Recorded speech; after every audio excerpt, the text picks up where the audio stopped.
Let's learn to compare two things or more by using the words pareho, which in English is the same, mas in English is more, and the superlative word pinaka. Let's have some examples.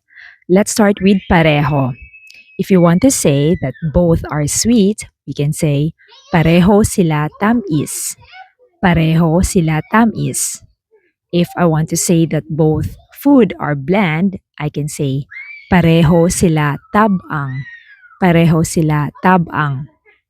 Another example, when we go shopping and we compare prices, I can say if both are expensive, pareho sila mahal. Pareho sila mahal. And then if both items are inexpensive, I will say pareho sila barato. Pareho sila barato. Now this time we are going to use the word mas, which in English means more. So if I'm going to say mas mahal ni, it means this item is more expensive than the other one. Mas barato means it's cheaper. Mas barato.